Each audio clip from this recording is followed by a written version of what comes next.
अकबर बीरबल की कहानी लहरें गिनना। एक बार की बात है, बादशाह अकबर के दरबार में उनसे नौकरी मांगने की फरियाद लेकर एक व्यक्ति पहुंचा। उसकी कुछ देर बातें सुनने और बुद्धि की परीक्षा लेने के बाद बादशाह ने उसे चुंगी यानी टैक्स वसूलने वाला अधिकारी बना दिया। बीरबल भी उस दरबार में मौजूद थे। उन्होंने उसे कुछ देर ध्यान से देखने के बाद कहा कि बादशाह, यह व्यक्ति ज्यादा ही चालाक लग रहा है। यह जल्द ही कुछ न कुछ बेईमानी जरूर करेगा।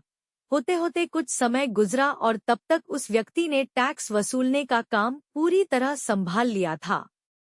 एक दिन बादशाह अकबर के पास एक दो व्यक्ति उस अधिकारी की शिकायत लेकर आए।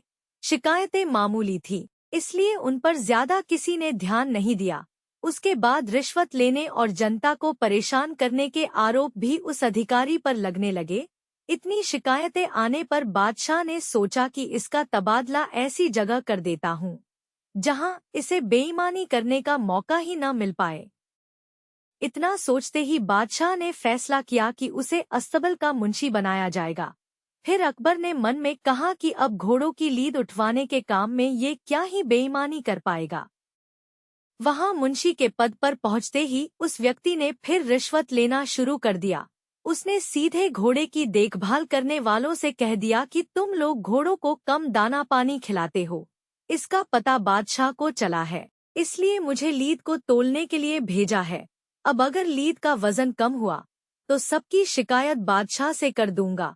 इस तरह से उस मुंशी से परेशान होकर हर घोड़े के हिसाब से उसे 1 रुपए लोगों ने देना शुरू कर दिया। यह बात भी कुछ समय बाद अकबर तक पहुंच गई। उन्होंने मुंशी को सीधे यमुना की लहरें गिनने का कार्य सौंप दिया। फिर बादशाह के मन में हुआ कि अब यहाँ तो यह कोई बेईमानी कर ही नहीं पाएगा। कुछ ही दिनों में जैसे ही वो व्यक्ति यमुना किनारे पहुंचा तो वहां भी उसने अपना दिमाग दौड़ा लिया। वो नाव से सवारी करने वालों को रोक रोक कर कहता कि मैं लहरें गिन रहा हूँ, ऐसे में तुम लोग यहाँ से नहीं निकल सकते हो। इसी जगह पर 2-3 दिन तक रुकना होगा। रोज रोज ऐसी बातें सुनकर नाव चलाने वालों ने अपने कार्य को जारी रखने के लिए उसे 10-10 रुपए की रिश्वत देना शुरू कर दिया। अब यमुना किनारे भी वो व्यक्ति खूब बेईमानी कर रहा था। 1-2 महीने में यह बात भी बादशाह तक पहुंच गई। तभी अकबर ने एक लिखा हुआ आदेश भिजवाया, नाव को रोको मत, जाने दो। वो व्यक्ति चतुर था, उसने बादशाह के आदेश वाले पत्र को नावों को रोको मत जाने दो कर दिया था। इस थोड़ी हेरफेर के बाद उसने अकबर का आदेश वहां टंगवा दिया। आखिर में उससे परेशान होकर बादशाह ने उसे नौकरी से ही निकाल दिया।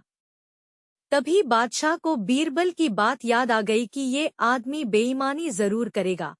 तब उनके मन में हुआ कि मुझे उसे पहली गलती में ही कठोर दंड देना चाहिए था। कहानी से सीख। दुष्ट अपनी दुष्टता और बेईमान अपनी बेईमानी कहीं भी जाने पर नहीं छोड़ता है।